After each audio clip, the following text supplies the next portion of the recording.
The Adventures of Sherlock Holmes, by Sir Arthur Conan Doyle. Adventure 1, A Scandal in Bohemia. To Sherlock Holmes she is always the woman. I have seldom heard him mention her under any other name. In his eyes she eclipses and predominates the whole of her sex. It was not that he felt any emotion akin to love for Irene Adler. All emotions, and that one particularly, were abhorrent to his cold, precise, but admirably balanced mind. He was, I take it, the most perfect reasoning and observing machine that the world has seen, but as a lover he would have placed himself in a false position. He never spoke of the softer passions, save with a gibe and a sneer. They were admirable things for the observer, excellent for drawing the veil from men's motives and actions. But for the trained reasoner to admit such intrusions into his own delicate and finely adjusted temperament was to introduce a distracting factor which might throw a doubt upon all his mental results. Grit in a sensitive instrument, or a crack in one of his own high-power lenses, would not be more disturbing than a strong emotion in a nature such as his. And yet there was but one woman to him, and that woman was the late Irene Adler, of dubious and questionable memory. I had seen little of Holmes lately. My marriage had drifted us away from each other. My own complete happiness, and the home-centered interests which rise up around the man who first finds himself master of his own establishment, was sufficient to absorb all my attention, while Holmes, who loathed every form of society with his whole Bohemian soul, remained in our lodgings in Baker Street, buried among his old books, and alternating from week to week between cocaine and ambition, the drowsiness of the drug, and the fierce energy of his own keen nature. He was still, as ever, deeply attracted by the study of crime, and occupied his immense faculties and extraordinary powers of observation in following out those clues and clearing up those mysteries which had been abandoned as hopeless by the official police. From time to time I heard some vague account of his doings, of his summons to Odessa in the case of the Trepoff murder, of his clearing up of the singular tragedy of the Atkinson brothers at Trincomalee, and finally of the mission which he had accomplished so delicately and successfully for the reigning family of Holland. Beyond these signs of his activity, however, which I merely shared with all the readers of the daily press, I knew little of my former friend and companion. One night, it was on the 20th of March, 1888, I was returning from a journey to a patient, for I had now returned to civil practice, when my way led me through Baker Street. As I passed the well-remembered door, which must always be associated in my mind with my wooing and with the dark incidents of the study in scarlet, I was seized with a keen desire to see Holmes again, and to know how he was employing his extraordinary powers. His rooms were brilliantly lit, and even as I looked up, I saw his tall, spare figure pass twice in a dark silhouette against the blind. He was pacing the room swiftly, eagerly, with his head sunk upon his chest and his hands clasped behind him. To me, who knew his every mood and habit, his attitude and manner told their own story. He was at work again. He had risen out of his drug-created dreams and was hot upon the scent of some new problem. I rang the bell, and was shown up to the chamber which had formerly been in part my own. His manner was not effusive, it seldom was, but he was glad, I think, to see me. With hardly a word spoken, but with a kindly eye, he waved me to an armchair, threw across his case of cigars, and indicated a spirit case and a gasogene in the corner. Then he stood before the fire and looked me over in his singular introspective fashion. "Wedlock suits you," he remarked. "I think, Watson, that you have put on 7½ pounds since I saw you." "7," I answered. "Indeed, I should have thought a little more. Just a trifle more, I fancy, Watson. And in practice again, I observe. You did not tell me that you intended to go into harness." Then how do you know? I see it, I deduce it. How do I know that you have been getting yourself very wet lately, and that you have a most clumsy and careless servant girl? My dear Holmes, said I, this is too much.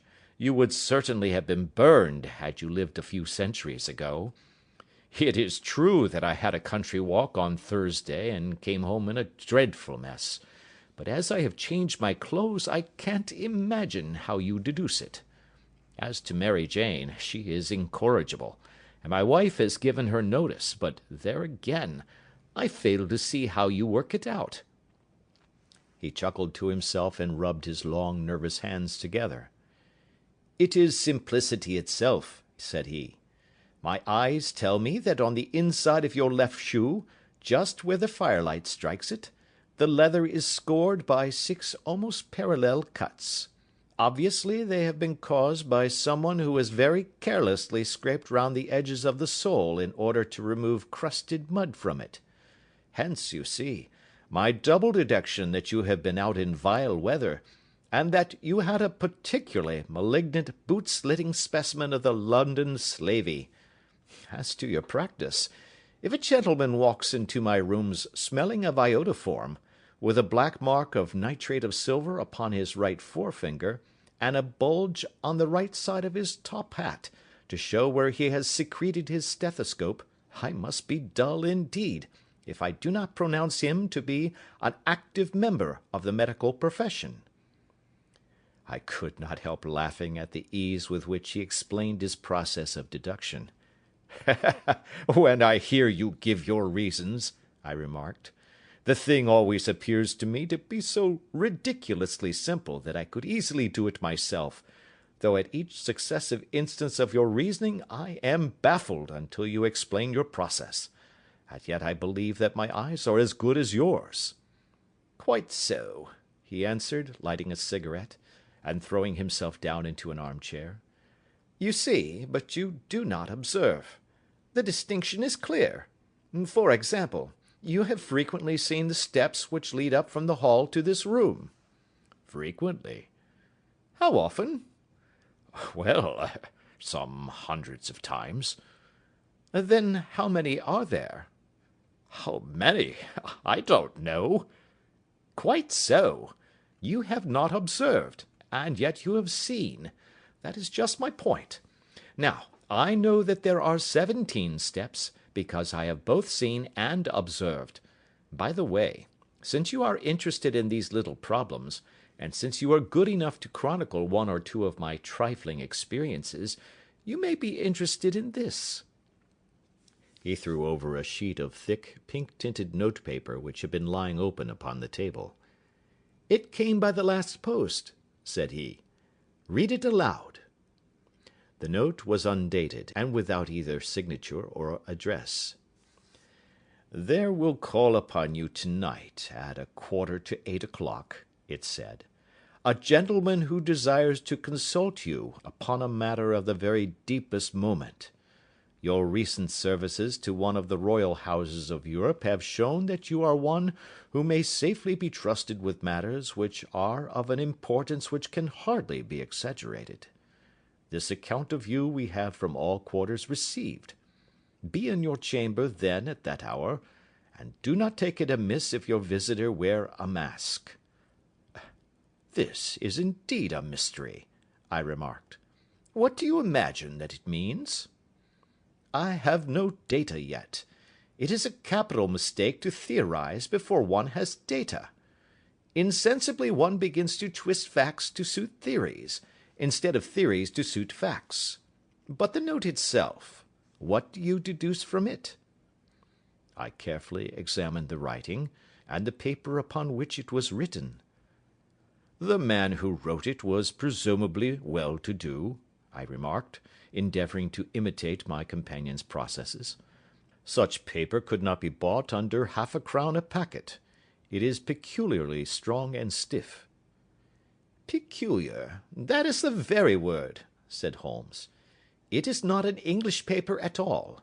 Hold it up to the light.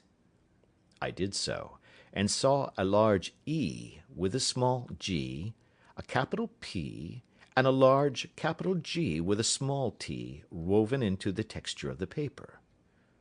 "What do you make of that?" asked Holmes. "The name of the maker, no doubt, or his monogram, rather." "Not at all. The G with a small t stands for Gesellschaft, which is German for company. It is a customary contraction like our CO for company. P, of course, stands for Papier. Now for the EG. Let us glance at our Continental Gazetteer." He took down a heavy brown volume from his shelves. Iglonitz, here we are, Egria. It is in a German-speaking country, in Bohemia, not far from Carlsbad. Remarkable as being the scene of the death of Wallenstein, and for its numerous glass factories and paper mills. Ha, my boy, what do you make of that?" His eyes sparkled, and he sent up a great blue triumphant cloud from his cigarette. "The paper was made in Bohemia," I said. "Precisely, and the man who wrote the note is a German. Do you note the peculiar construction of the sentence? 'This account of you we have from all quarters received'? A Frenchman or Russian could not have written that. It is the German who is so uncourteous to his verbs. It only remains, therefore, to discover what is wanted by this German who writes upon Bohemian paper and prefers wearing a mask to showing his face. And here he comes, if I am not mistaken, to resolve all our doubts." As he spoke, there was a sharp sound of horses' hoofs and grating wheels against the curb, followed by a sharp pull at the bell. Holmes whistled. "A pair, by the sound," said he. "Yes," he continued, glancing out of the window. "A nice little brougham and a pair of beauties. 150 guineas apiece. There's money in this case, Watson, if there is nothing else." "I think that I had better go, Holmes." "Not a bit, Doctor. Stay where you are. I am lost without my Boswell, and this promises to be interesting. It would be a pity to miss it." "But your client—" "Never mind him. I may want your help, and so may he. Here he comes. Sit down in that armchair, Doctor, and give us your best attention." A slow and heavy step, which had been heard upon the stairs and in the passage, paused immediately outside the door. Then there was a loud and authoritative tap. "Come in," said Holmes. A man entered, who could hardly have been less than 6 feet 6 inches in height, with the chest and limbs of a Hercules. His dress was rich, with a richness which would, in England, be looked upon as akin to bad taste. Heavy bands of astrakhan were slashed across the sleeves and fronts of his double-breasted coat, while the deep blue cloak which was thrown over his shoulders was lined with flame-coloured silk, and secured at the neck with a brooch, which consisted of a single flaming beryl. Boots, which extended halfway up his calves, and which were trimmed at the tops with rich brown fur, completed the impression of barbaric opulence which was suggested by his whole appearance. He carried a broad-brimmed hat in his hand, while he wore across the upper part of his face, extending down past the cheekbones, a black vizard mask, which he had apparently adjusted that very moment, for his hand was still raised to it as he entered. From the lower part of the face he appeared to be a man of strong character, with a thick, hanging lip, and a long, straight chin suggestive of resolution pushed to the length of obstinacy. "You had my note?" he asked, with a deep, harsh voice and a strongly marked German accent. "I told you that I would call." He looked from one to the other of us, as if uncertain which to address. "Pray take a seat," said Holmes. "This is my friend and colleague, Dr. Watson, who is occasionally good enough to help me in my cases. Whom have I the honour to address?" "You may address me as the Count von Kramm, a Bohemian nobleman. I understand that this gentleman, your friend, is a man of honour and discretion, whom I may trust with a matter of the most extreme importance. If not, I should much prefer to communicate with you alone." I rose to go, but Holmes caught me by the wrist and pushed me back into my chair. "It is both or none," said he. "You may say before this gentleman anything which you may say to me." The Count shrugged his broad shoulders. "Then I must begin," said he, "by binding you both to absolute secrecy for 2 years. At the end of that time, the matter will be of no importance. At present it is not too much to say that it is of such weight, it may have an influence upon European history." "I promise," said Holmes. "And I." "You will excuse this mask," continued our strange visitor. "The august person who employs me wishes his agent to be unknown to you, and I may confess at once that the title by which I have just called myself is not exactly my own." "I was aware of it," said Holmes dryly. "The circumstances are of great delicacy, and every precaution has to be taken to quench what might grow to be an immense scandal, and seriously compromise one of the reigning families of Europe. To speak plainly, the matter implicates the great house of Ormstein, hereditary kings of Bohemia." "I was also aware of that," murmured Holmes, settling himself down in his armchair and closing his eyes. Our visitor glanced with some apparent surprise at the languid, lounging figure of the man who had been no doubt depicted to him as the most incisive reasoner and most energetic agent in Europe. Holmes slowly reopened his eyes, and looked impatiently at his gigantic client. "If your Majesty would condescend to state your case," he remarked, "I should be better able to advise you." The man sprang from his chair and paced up and down the room in uncontrollable agitation. Then, with a gesture of desperation, he tore the mask from his face and hurled it upon the ground. "You are right," he cried. "I am the king. Why should I attempt to conceal it?" "Why, indeed?" murmured Holmes. "Your Majesty had not spoken before I was aware that I was addressing Wilhelm Gottschalk Sigmunds von Ormstein, Grand Duke of Cassel-Felstein, and hereditary king of Bohemia." "But you can understand," said our strange visitor, sitting down once more and passing his hand over his high white forehead, "you can understand that I am not accustomed to doing such business in my own person. Yet the matter was so delicate that I could not confide it to an agent without putting myself in his power. I have come incognito from Prague for the purpose of consulting you." "Then pray consult," said Holmes, shutting his eyes once more. "The facts are briefly these. Some 5 years ago, during a lengthy visit to Warsaw, I made the acquaintance of the well-known adventuress Irene Adler. The name is no doubt familiar to you." "Kindly look her up in my index, doctor," murmured Holmes without opening his eyes. For many years he had adopted a system of docketing all paragraphs concerning men and things, so that it was difficult to name a subject or a person on which he could not at once furnish information. In this case I found her biography sandwiched in between that of a Hebrew rabbi and that of a staff commander who had written a monograph upon the deep-sea fishes. "Let me see," said Holmes.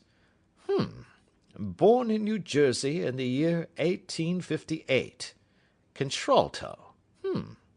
La Scala. Prima donna Imperial Opera of Warsaw. Yes. Retired from operatic stage. Ha! Living in London. Quite so.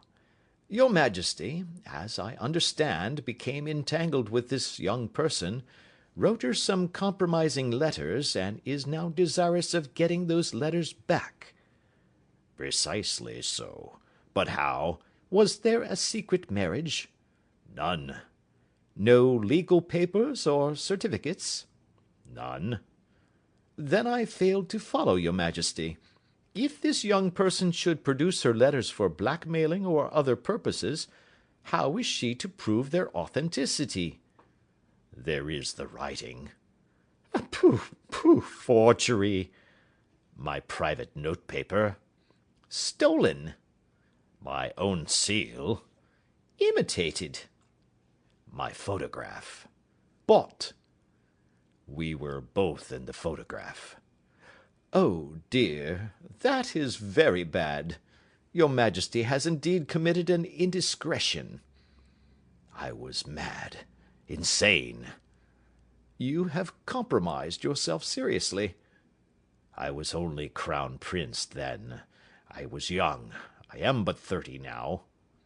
It must be recovered. We have tried and failed. Your Majesty must pay. It must be bought. She will not sell. Stolen, then. 5 attempts have been made. Twice burglars in my pay ransacked her house. Once we diverted her luggage when she traveled. Twice she has been waylaid. There has been no result. No sign of it? Absolutely none. Holmes laughed. It is quite a pretty little problem, said he. But a very serious one to me, returned the king reproachfully. Very, indeed. And what does she propose to do with the photograph? To ruin me. But how? I am about to be married. So I have heard. To Clotilde Lothman von Saxe-Meiningen, second daughter of the King of Scandinavia. You may know the strict principles of her family. She is herself the very soul of delicacy. A shadow of a doubt as to my conduct would bring the matter to an end. And Irene Adler? Threatens to send them the photograph, and she will do it. I know that she will do it. You do not know her, but she has a soul of steel. She has the face of the most beautiful of women, and the mind of the most resolute of men. Rather than I should marry another woman, there are no lengths to which she would not go. None. You are sure that she has not sent it yet? I am sure. And why? Because she has said that she would send it on the day when the betrothal was publicly proclaimed. That will be next Monday. Oh, then we have 3 days yet, said Holmes with a yawn. That is very fortunate, as I have 1 or 2 matters of importance to look into just at present. Your Majesty will, of course, stay in London for the present? Certainly. You will find me at the Langham under the name of the Count von Kram. Then I shall drop you a line to let you know how we progress. Pray do so. I shall be all anxiety. Then, as to money? You have carte blanche. Absolutely. I tell you that I would give 1 of the provinces of my kingdom to have that photograph. And for present expenses? The king took a heavy chamois leather bag from under his cloak and laid it on the table. There are 300 pounds in gold and 700 in notes, he said. Holmes scribbled a receipt upon a sheet of his notebook and handed it to him. And mademoiselle's address? He asked. Is Briony Lodge, Serpentine Avenue, St. John's Wood. Holmes took a note of it. 1 other question, said he. Was the photograph a cabinet? It was. Then good night, your Majesty, and I trust that we shall soon have some good news for you. And good night, Watson, he added, as the wheels of the royal brougham rolled down the street. If you will be good enough to call tomorrow afternoon at 3 o'clock, I should like to chat this little matter over with you. Part 2. At 3 o'clock precisely, I was at Baker Street, but Holmes had not yet returned. The landlady informed me that he had left the house shortly after 8 o'clock in the morning. I sat down before the fire, however, with the intention of awaiting him, however long he might be. I was already deeply interested in his inquiry, for, though it was surrounded by none of the grim and strange features which were associated with the two crimes which I have already recorded, still, the nature of the case and the exalted station of his client gave it a character of its own. Indeed, apart from the nature of the investigation which my friend had on hand, there was something in his masterly grasp of a situation, and his keen, incisive reasoning, which made it a pleasure to me to study his system of work, and to follow the quick, subtle methods by which he disentangled the most inextricable mysteries. So accustomed was I to his invariable success, that the very possibility of his failing had ceased to enter into my head. It was close upon 4 before the door opened, and a drunken-looking groom, ill-kempt and side-whiskered, with an inflamed face and disreputable clothes, walked into the room.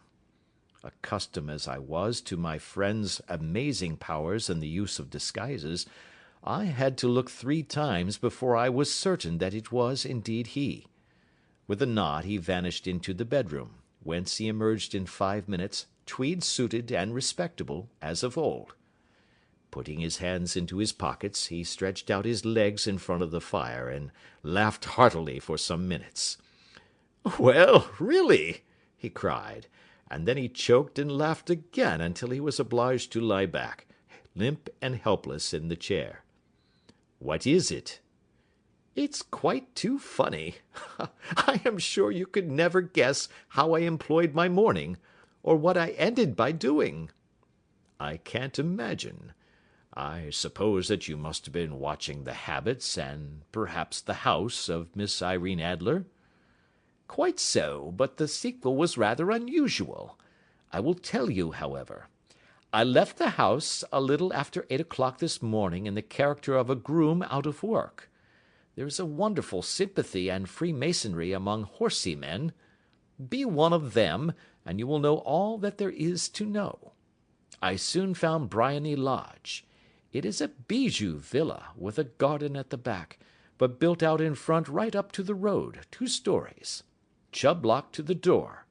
Large sitting room on the right side, well furnished, with long windows almost to the floor, and those preposterous English window fasteners which a child could open. Behind there was nothing remarkable, save that the passage window could be reached from the top of the coach-house. I walked round it, and examined it closely from every point of view, but without noting anything of interest. I then lounged down the street and found, as I expected, that there was a mews in a lane which runs down by one wall of the garden. I lent the ostlers a hand in rubbing down their horses, and received in exchange 2d, a glass of half and half, 2 fills of shag tobacco, and as much information as I could desire about Miss Adler, to say nothing of half a dozen other people in the neighbourhood, in whom I was not in the least interested, but whose biographies I was compelled to listen to. "And what of Irene Adler?" I asked. "Oh, she has turned all the men's head down in that part. She is the daintiest thing under a bonnet on this planet. So say the Serpentine Mews to a man. She lives quietly, sings at concerts, drives out at 5 every day, and returns at 7 sharp for dinner. Seldom goes out at other times except when she sings. Has only 1 male visitor, but a good deal of him. He is dark, handsome, and dashing, never calls less than once a day, and often twice. He is a Mr. Godfrey Norton, of the Inner Temple. See the advantages of a cabman as a confidant. They had driven him home a dozen times from Serpentine Mews, and knew all about him. When I had listened to all they had to tell, I began to walk up and down near Briony Lodge once more, and to think over my plan of campaign. This Godfrey Norton was evidently an important factor in the matter. He was a lawyer. That sounded ominous. What was the relation between them, and what the object of his repeated visits? Was she his client, his friend, or his mistress? If the former, she had probably transferred the photograph to his keeping. If the latter, it was less likely. On the issue of this question depended whether I should continue my work at Briony Lodge, or turn my attention to the gentlemen's chambers in the Temple. It was a delicate point, and it widened the field of my inquiry. I fear that I bore you with these details, but I have to let you see my little difficulties, if you are to understand the situation. I am following you closely, I answered. I was still balancing the matter in my mind when a hansom cab drove up to Briony Lodge, and a gentleman sprang out. He was a remarkably handsome man, dark, aquiline, and moustached, evidently the man of whom I had heard. He appeared to be in a great hurry, shouted to the cabman to wait, and brushed past the maid who opened the door with the air of a man who was thoroughly at home. He was in the house about half an hour, and I could catch glimpses of him in the windows of the sitting-room, pacing up and down, talking excitedly, and waving his arms. Of her I could see nothing. Presently he emerged, looking even more flurried than before. As he stepped up to the cab, he pulled a gold watch from his pocket and looked at it earnestly. "Drive like the devil!" he shouted. "First to Gross and Hankey's in Regent Street, and then to the Church of St. Monica in the Edgware Road. Half a guinea if you do it in 20 minutes." Away they went, and I was just wondering whether I should not do well to follow them, when up the lane comes a neat little landau, the coachman with his coat only half buttoned, and his tie under his ear, while all the tags of his harness were sticking out of the buckles. It hadn't pulled up before she shot out of the hall door and into it. I only caught a glimpse of her at the moment, but she was a lovely woman, with a face that a man might die for. "The Church of St. Monica, John," she cried, "and half a sovereign if you reach it in 20 minutes. This was quite too good to lose, Watson. I was just balancing whether I should run for it, or whether I should perch behind her landau, when a cab came through the street. The driver looked twice at such a shabby fare, but I jumped in before he could object. "The Church of St. Monica," said I, "and half a sovereign if you reach it in 20 minutes. It was 25 minutes to 12, and of course it was clear enough what was in the wind. My cabby drove fast. I don't think I ever drove faster, but the others were there before us.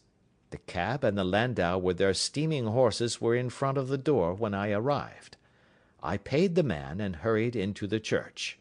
There was not a soul there save the two whom I had followed, and a surpliced clergyman, who seemed to be expostulating with them. They were all three standing in a knot in front of the altar. I lounged up the side aisle like any other idler who has dropped into a church. Suddenly, to my surprise, the three at the altar faced round to me, and Godfrey Norton came running as hard as he could towards me. "Thank God!" he cried. "You'll do. Come, come." "What then?" I asked. "Come, man, come. Only 3 minutes, or it won't be legal." I was half dragged up to the altar, and before I knew where I was, I found myself mumbling responses which were whispered in my ear, and vouching for things of which I knew nothing, and generally assisting in the secure tying up of Irene Adler, spinster, to Godfrey Norton, bachelor. It was all done in an instant, and there was the gentleman thanking me on the one side, and the lady on the other, while the clergyman beamed on me in front. It was the most preposterous position in which I ever found myself in my life, and it was the thought of it that started me laughing just now. It seems that there had been some informality about their licence, that the clergyman absolutely refused to marry them without a witness of some sort, and that my lucky appearance saved the bridegroom from having to sally out into the streets in search of a best man. The bride gave me a sovereign, and I mean to wear it on my watch chain in memory of the occasion." "This is a very unexpected turn of affairs," said I. "And what then?" "Well, I found my plans very seriously menaced. It looked as if the pair might take an immediate departure, and so necessitate very prompt and energetic measures on my part. At the church door, however, they separated, he driving back to the Temple, and she to her own house. I shall drive out in the park at 5 as usual, she said as she left him. I heard no more. They drove away in different directions, and I went off to make my own arrangements. Which are? Some cold beef and a glass of beer, he answered, ringing the bell. I have been too busy to think of food, and I am likely to be busier still this evening. By the way, Doctor, I shall want your cooperation. I shall be delighted. You don't mind breaking the law? Not in the least. Nor running a chance of arrest? Not in a good cause. Oh, the cause is excellent. Then I am your man. I was sure that I might rely on you. But what is it you wish? When Mrs. Turner has brought in the tray, I will make it clear to you. Now, he said, as he turned hungrily on the simple fare that our landlady had provided, I must not discuss it while I eat, for I have not much time. It is nearly 5 now. In 2 hours we must be on the scene of action. Miss Irene, or Madame rather, returns from her drive at 7. We must be at Briony Lodge to meet her. And what then? You must leave that to me. I have already arranged what is to occur. There is only one point on which I must insist. You must not interfere, come what may. You understand? I am to be neutral? To do nothing whatever. There will probably be some small unpleasantness. Do not join in it. It will end in my being conveyed into the house. 4 or 5 minutes afterwards the sitting-room window will open. You are to station yourself close to that open window. Yes. You are to watch me, for I will be visible to you. Yes. And when I raise my hand, so, you will throw into the room what I give you to throw, and will, at the same time, raise the cry of fire. You quite follow me? Entirely. It is nothing very formidable, he said, taking a long cigar-shaped roll from his pocket. It is an ordinary plumber's smoke rocket, fitted with a cap at either end to make it self-lighting. Your task is confined to that. When you raise your cry of fire, it will be taken up by quite a number of people. You may then walk to the end of the street, and I will rejoin you in 10 minutes. I hope that I have made myself clear. I am to remain neutral, to get near the window, to watch you, and at the signal to throw in this object, then to raise the cry of fire, and to wait you at the corner of the street. Precisely. Then you may entirely rely on me.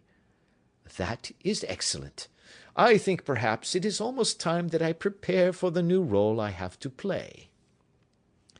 He disappeared into his bedroom, and returned in a few minutes in the character of an amiable and simple-minded nonconformist clergyman. His broad black hat, his baggy trousers, his white tie, his sympathetic smile, and general look of peering and benevolent curiosity were such as Mr. John Hare alone could have equalled. It was not merely that Holmes changed his costume. His expression, his manner, his very soul seemed to vary with every fresh part that he assumed. The stage lost a fine actor, even as science lost an acute reasoner when he became a specialist in crime. It was 6:15 when we left Baker Street, and it still wanted 10 minutes to the hour when we found ourselves in Serpentine Avenue. It was already dusk, and the lamps were just being lighted as we paced up and down in front of Briony Lodge, waiting for the coming of its occupant. The house was just such as I had pictured it from Sherlock Holmes's succinct description, but the locality appeared to be less private than I expected. On the contrary, for a small street in a quiet neighbourhood, it was remarkably animated. There was a group of shabbily dressed men smoking and laughing in a corner, a scissors grinder with his wheel, 2 guardsmen who were flirting with a nurse-girl, and several well-dressed young men who were lounging up and down with cigars in their mouths. "You see," remarked Holmes, as we paced to and fro in front of the house, This marriage rather simplifies matters. The photograph becomes a double-edged weapon now. The chances are that she would be as averse to its being seen by Mr. Godfrey Norton as our client is to its coming to the eyes of his princess. Now the question is, where are we to find the photograph? Where indeed? It is most unlikely that she carries it about with her. It is cabinet size, too large for easy concealment about a woman's dress. She knows that the king is capable of having her waylaid and searched. 2 attempts of the sort have already been made. We may take it, then, that she does not carry it about with her. Where, then? Her banker or her lawyer. There is that double possibility. But I am inclined to think neither. Women are naturally secretive, and they like to do their own secreting. Why should she hand it over to anyone else? She could trust her own guardianship, but she could not tell what indirect or political influence might be brought to bear upon a business man. Besides, remember that she had resolved to use it within a few days. It must be where she can lay her hands upon it. It must be in her own house. But it has twice been burgled. Pshaw! They did not know how to look. But how will you look? I will not look. What then? I will get her to show me. But she will refuse. She will not be able to. But I hear the rumble of wheels. It is her carriage. Now, carry out my orders to the letter. As he spoke, the gleam of the side-lights of a carriage came round the curve of the avenue. It was a smart little landau which rattled up to the door of Briony Lodge. As he pulled up, one of the loafing men at the corner dashed forward to open the door in the hope of earning a copper, but was elbowed away by another loafer, who had rushed up with the same intention. A fierce quarrel broke out, which was increased by the 2 guardsmen, who took sides with one of the loungers, and by the scissors grinder, who was equally hot upon the other side.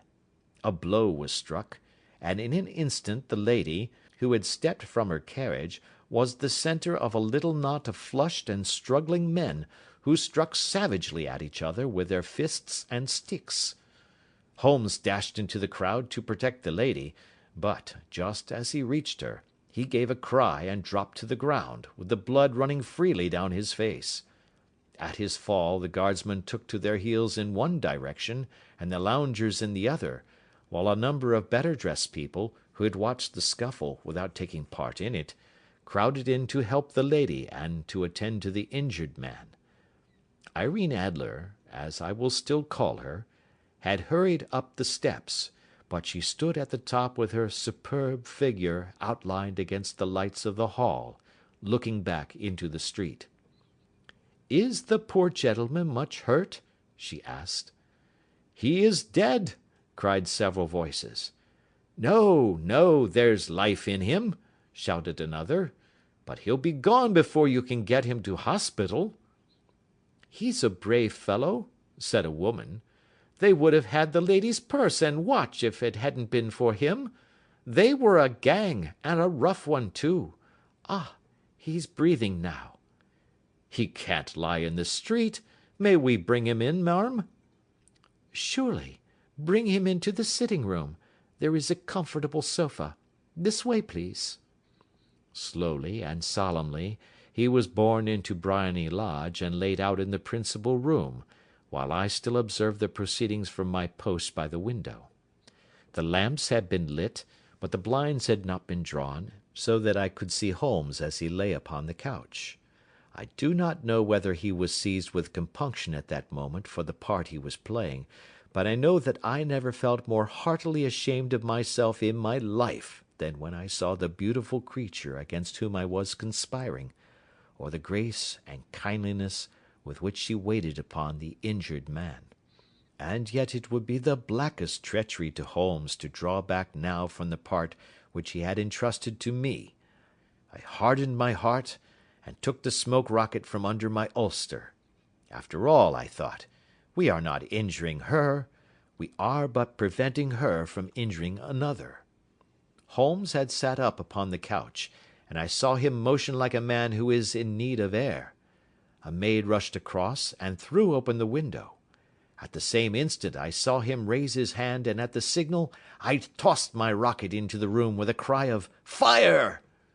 The word was no sooner out of my mouth than the whole crowd of spectators, well dressed and ill, gentlemen, ostlers, and servant maids, joined in a general shriek of "Fire!" Thick clouds of smoke curled through the room and out at the open window. I caught a glimpse of rushing figures, and a moment later the voice of Holmes from within, assuring them that it was a false alarm.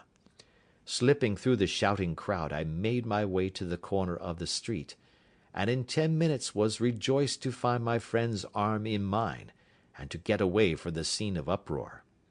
He walked swiftly and in silence for some minutes until we had turned down one of the quiet streets which lead towards the Edgware Road. "You did it very nicely, Doctor," he remarked. "Nothing could have been better. It is all right." "You have the photograph?" "I know where it is." "And how did you find out?" "She showed me, as I told you she would." "I am still in the dark." "I do not wish to make a mystery," said he, laughing. "The matter was perfectly simple. You, of course, saw that everyone in the street was an accomplice. They were all engaged for the evening." "I guessed as much." "Then, when the row broke out, I had a little moist red paint in the palm of my hand. I rushed forward, fell down, clapped my hand to my face, and became a piteous spectacle. It is an old trick. That also I could fathom. Then they carried me in. She was bound to have me in. What else could she do? And into her sitting room, which was the very room which I suspected. It lay between that and her bedroom, and I was determined to see which.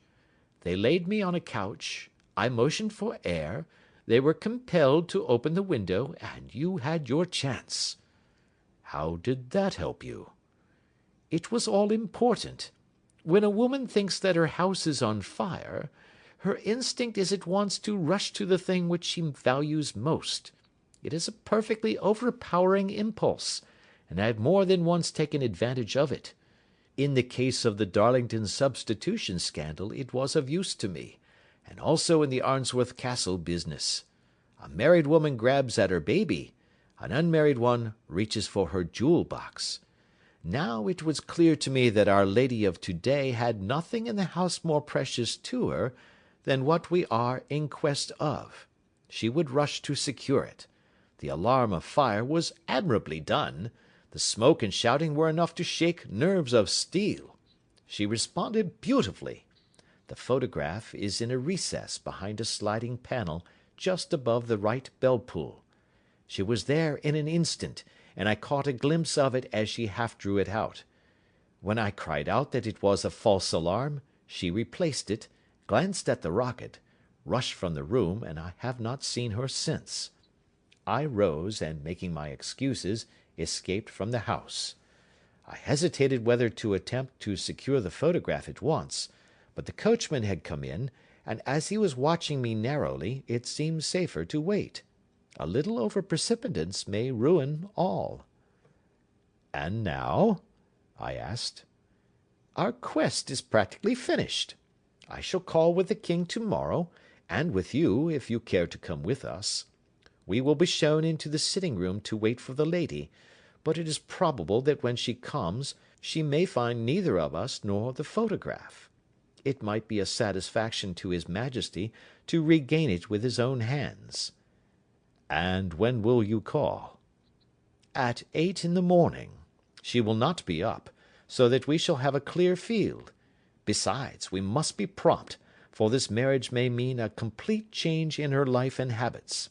I must wire to the king without delay." We had reached Baker Street, and had stopped at the door.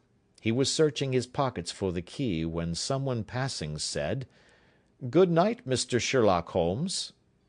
There were several people on the pavement at the time, but the greeting appeared to come from a slim youth in an ulster who had hurried by. "I've heard that voice before," said Holmes, staring down the dimly lit street.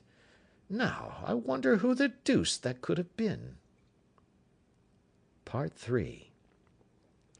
I slept at Baker Street that night, and we were engaged upon our toast and coffee in the morning, when the King of Bohemia rushed into the room.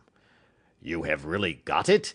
he cried, grasping Sherlock Holmes by either shoulder, and looking eagerly into his face. "Not yet." "But you have hopes?" "I have hopes."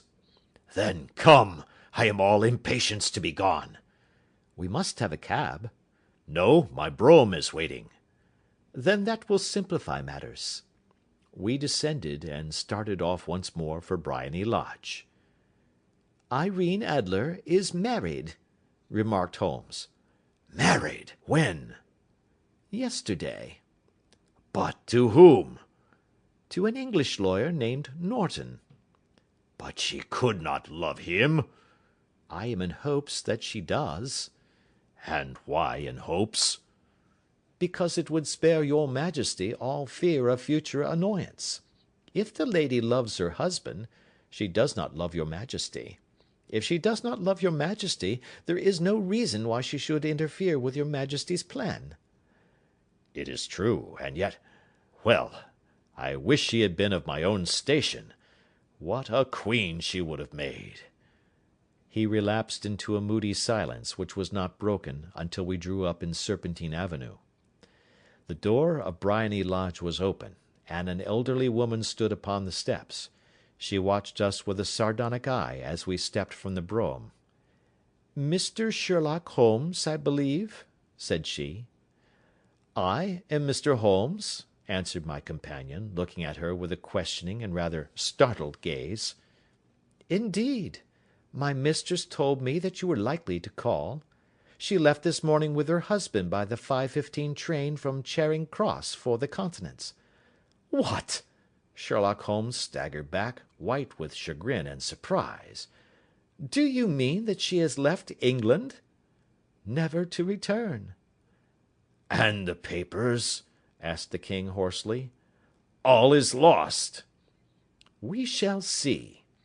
He pushed past the servant, and rushed into the drawing-room, followed by the king and myself. The furniture was scattered about in every direction, with dismantled shelves and open drawers, as if the lady had hurriedly ransacked them before her flight. Holmes rushed at the bell-pull, tore back a small sliding shutter, and, plunging in his hand, pulled out a photograph and a letter. The photograph was of Irene Adler herself in evening dress.